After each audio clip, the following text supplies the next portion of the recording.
We continue our coverage of Republican threats to impeach Justice Janet Protasiewicz now with the legal side of this. Let's bring in UW-Madison law professor Robert Yablon. Thanks so much for being here.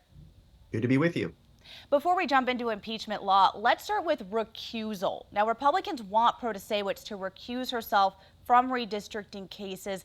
Legally, do state justices have to recuse themselves from cases where they might have an interest? Well, here they're asking for recusal based on a couple of things, based on the fact that during the campaign earlier this year, she received a substantial amount of financial backing from the Democratic Party of Wisconsin. And she also made some statements on the campaign trail criticizing the state's current electoral maps as unfair. So when those are the grounds for recusal, it would be highly unusual for recusal to be necessary. Recusal standards, legally speaking, come from two sources: the U.S. Constitution's guarantee of due process of law, and then Wisconsin-specific statutes and rules. And under both of those sources of law, there's an expectation that judges, because they are elected, are allowed to campaign. When they campaign, they make statements. Those statements can include expressing views and opinions on issues. And they can also accept money when they're running for election. And Wisconsin's judicial code actually specifically says that a judge shall not be required to recuse based solely on the judge's campaign committee's receipt of a lawful campaign contribution. And so, although the amounts of money that we're speaking of here are large in absolute terms, they were lawful contributions. And in relative terms, they're really quite similar to the amounts of money poured in by the largest financial backers in other recent races in the Wisconsin Supreme Court. So with that in mind here, do you think this Republican argument about recusal and then wanting to, some of them, go to impeachment proceedings possibly, do you think this argument is a bit of a stretch here?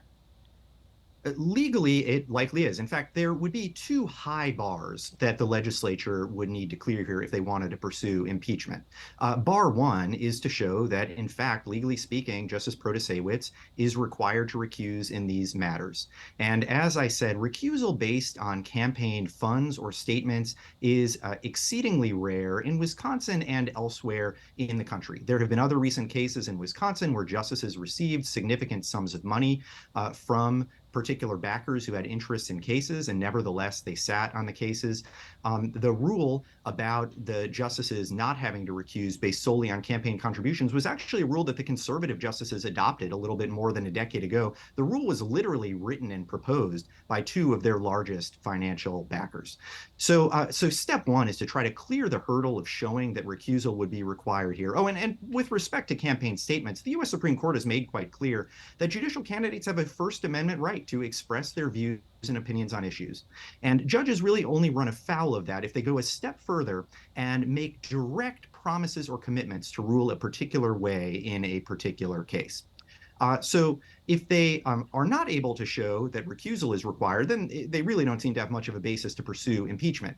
Even if they were able to show that recusal were legally required, there's a separate question of whether that's truly an impeachable offense. Because under the Wisconsin Constitution, impeachment is reserved for corrupt conduct in office or crimes and misdemeanors. And that also has been understood as setting a quite high bar for very serious types of wrongdoing. There's only been one judicial impeachment in Wisconsin history. That was all the way back in 1853. That case it's centered on allegations of bribery and financial conflicts. And even in that case, the judge involved was ultimately acquitted. And the Wisconsin Judicial Commission, almost to your point here, has dismissed complaints against the justice for stating her personal views about abortion in Wisconsin's legislative map. So do you think this is further supporting maybe the argument here that it would be a stretch to go to impeachment conversations?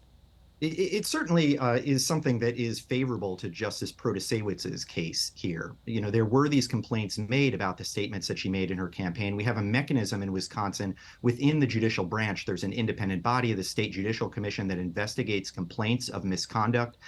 They looked at the complaints that were brought against her based on those campaign statements, and it came out this week that they dismissed those complaints. They saw no basis for further action or discipline. And so if they have concluded that what what she didn't rise to the level of even warranting internal judicial discipline, it's hard to say that it would rise all the way to the level of an impeachable offense. So the justice was duly elected by the people of Wisconsin. So how does this impeachment conversation potentially question that democracy and the legitimacy of elections? Well, Wisconsin, since the 19th century, has had an elected judiciary, and the idea behind that elected judiciary was that they would be an independent check on the other branches of government.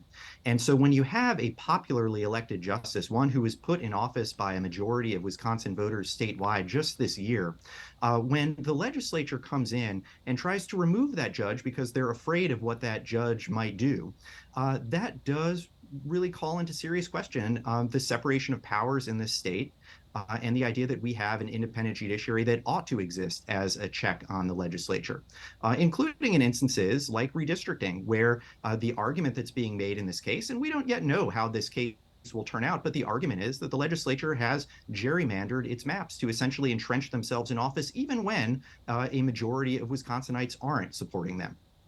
Well, it's a story and a conversation we're watching very closely. UW-Madison law professor Robert Yablon, thank you so much for taking the time to be with us this morning. Good to talk to you.